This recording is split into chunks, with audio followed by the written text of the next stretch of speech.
नमस्कार, आप देख रहे हैं इंडिया डेली। मैं हूं आशीष सिन्हा। इस वक्त एक बड़ी खबर सामने आ रही है। अफगानिस्तान में भूकंप से सैकड़ों लोगों की मौत हो चुकी है। भूकंप से अब तक 622 लोगों की मौत हुई है। 1000 से ज्यादा लोग घायल हो चुके हैं।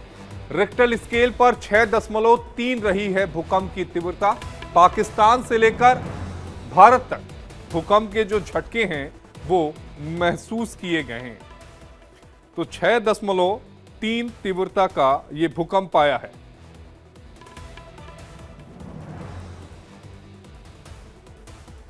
तो भूकंप का केंद्र अफगानिस्तान के जलालाबाद से 27 किलोमीटर पूर्व उत्तर पूर्व में 8 किलोमीटर की गहराई पर दर्ज किया गया है। इस भूकंप से दिल्ली एनसीआर के लोगों में भी दहशत है। कई लोग अपने घरों से बाहर निकल आए। तो भारतीय समय के अनुसार रविवार की रात्रि 11:30 बजे के करीब यह भूकंप आया है।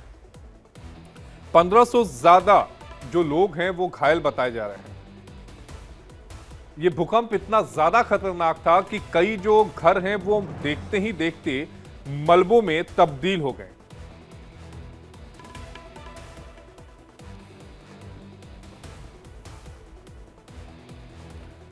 और इसी पर बातचीत करने के लिए हमारे साथ हमारे सहयोगी शिवम दत्त मेहता न्यूज रूम से हमारे साथ जुड़े हैं।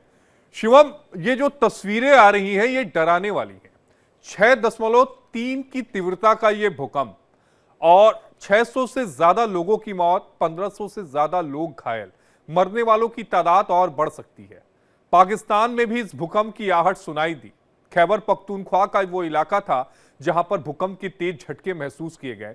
जरा इस पूरी खबर पर विस्तार से बताइएगा कि क्या कुछ हुआ इस 6.3% वाली जो तीव्रता का भूकंप है। बिल्कुल आशीष, यहाँ पर जो कैजुअलिटी के नंबर्स हैं वो 622 अभी तक का जो आंकड़ा है, लेकिन ये बढ़ सकता है। ये शायद धीरे धीरे जो खबरें सामने आएंगी निकलकर, जब डेटा सामने आएगा ये बहुत ज़्यादा बढ़ जाएगा, क्योंकि 600 डेड तो अभी आ रहा है यहाँ पर 622, और इसमें इंजर्ड की संख्या भी बहुत ज़्यादा है। कम से कम 1300 से ज़्यादा तो इंजर्ड यहाँ पर बताए जा रहे हैं। और ये जो अफगानिस्तान में जो भूकंप आया, बहुत स्ट्रॉन्ग लेवल का भूकंप आया है। और साथ साथ ये इसके जो अगर झटके आपको बताएं तो अफगानिस्तान के नूरगुल, सोकी, वातपुर, मनोगी, चापेदारा और पाकिस्तान के कई हिस्सों में जिस तरीके से इसके झटके जो महसूस किए गए हैं, और इसी से पता लग सकता है कि इसकी इंटेंसिटी और कितने दूर तक ये पूरा का पूरा जो भूकंप है वो फैला था।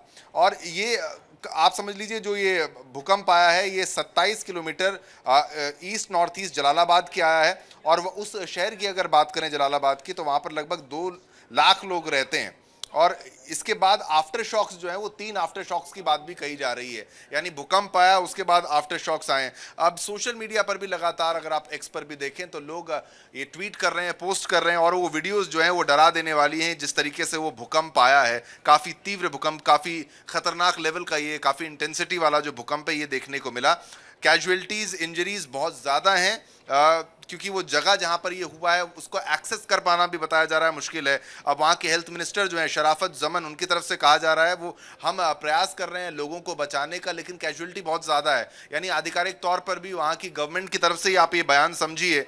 और कुनार जो प्रोविंशियल इंफॉर्मेशन हेड है वहाँ पर, नजीबुल्लाह हनीफ, उन्होंने कहा काफ़ी मतलब सैकड़ों की तादाद में लोगों को अस्पताल लेके जाया जा रहा है। और मतलब ये संख्या में आशीष, जिस तरीके से मैं कह रहा हूँ, ये बढ़ सकता है और ये बहुत ज़्यादा बढ़ सकता है। यही डरा देने वाली बात है। और जो डेप्थ जिसकी बात कही जा रही है, 8 से 10 किलोमीटर की शैलो डेप्थ, और उसी के साथ साथ ये इसका इंटेंसिटी, इसकी दूरी, जिस लेवल पर इसने इसको कवर किया है, वो यहाँ पर डरा देने वाला है। रेस्क्यूअर्स जो है वो कई जिलों में लगातार वो काम कर रहे हैं। बचाव का, राहत बचाव कार्य जो है वो लगातार चल रहा है, और मलबे में से लोगों को बचाने का, सर्वाइवर्स को बचाने का प्रयास जो है वो किया जा रहा है। बच्चे बहुत ज़्यादा इसमें कहा जा रहा है मारे गए हैं। इसमें छतें, घरों की छतें जिस तरीके से, तो बेहद दुखद आशीष ये पूरे का पूरा घटनाक्रम जो है, इसके बारे में अगर बताएं, काफ़ी कई सेकेंड्स तक ये बिल्डिंग्स जो है वो हिलती रहीं, और उसके बाद भरभरा कर जिस तरीके से गिर गई हैं। और इस्लामाबाद तक जो आप सोचिए इसके झटके जो है महसूस किए गए। और साथ ही साथ ये जो कि 370 किलोमीटर दूर है, तो आप सोच सकते हैं कितना बड़ा ये भूकंप जो था उसका असर कितना यहाँ पर रहा होगा। तो अगर जहाँ पर ये अफगानिस्तान की बात करें तो बार बार भूकंप आने का ये दौर जो देखने को मिल रहा है, और लोग ऐसे खतरनाक स्थिति में वहां पर रह रहे हैं। जो अगर घरों की बात भी करें, फ्रेजाइल हाउसिंग की बात की जाती है, तो जियोलॉजिकल फॉल्ट्स जो हैं वो भी वहां पर मौजूद हैं। तो एक के बाद एक सरदर्द का वहां पर एक सबब बन चुके हैं ये भूकंप, जहां पर लोगों की जानें जो जा रही हैं। और साथ ही साथ आपको बता दें, इनकी जो पोजीशन है जो देश की, उस पोजीशन की बात करें तो यूरेशियन और इंडियन टेक्टोनिक प्लेट्स में है। हिंदू कुश रीजन की अगर बात की जाए तो यहाँ पर साइज्मिक एक्टिविटी, यानी जो आप भूकंप वाला क्षेत्र इसको कह सकते हैं, यानी यहाँ पर और भी संभावना है, और भी भूकंप आते रहेंगे, आते रहे हैं। तो इसीलिए ये बेहद खतरनाक स्थिति पर है और कई दशकों से, कई समय से ये भूकंप की मार ये पूरा का पूरा देश जो है वो झेल रहा है। और ये जो बेहद दुखद खबर, जहां पर 622 से ज्यादा लोगों की दुखद मृत्यु की जो खबर है वो आ रही है, और ये आंकड़ा लगातार जिस तरीके से अधिकारियों की तरफ से कहा जा रहा है, ये आंकड़ा जो है वो बढ़ता जाएगा। रेस्क्यू ऑपरेशन जारी, इमरजेंसी टीम ग्राउंड पर मौजूद है। थोड़ा टफ है रेस्क्यू, इसी से अंदाजा लगाया जा सकता है कि कितने बड़े स्केल पर यह तबाही देखने को मिली है। हालांकि ये 6.3 तीव्रता का जो भूकंप होता है, चूंकि भूकंप को सिस्मोग्राफ में नापा जाता है, कहा यह जाता है कि ये मीडियम रेंज का भूकंप होता है। चूंकि आपने अभी हिंदू कुश पर्वत का जिक्र किया कि हिंदू कुश पर्वत की जो श्रृंखला है उसी से सटा हुआ अफगानिस्तान है, जो टेक्निकल जो प्लेट्स हैं वो लगातार हिलती रहती हैं, जिसकी वजह से अक्सर अफगानिस्तान में भूकंप आता है। बहुत शुक्रिया शिवम आपका जुड़ने के लिए। शिवम हमारे साथ जुड़े थे, जो पूरी खबर पर विस्तार से जानकारी दे रहे थे। खबरों में आगे बढ़ते हैं। पटना में राहुल गांधी की वोटर अधिकार यात्रा का आज आखिरी दिन है।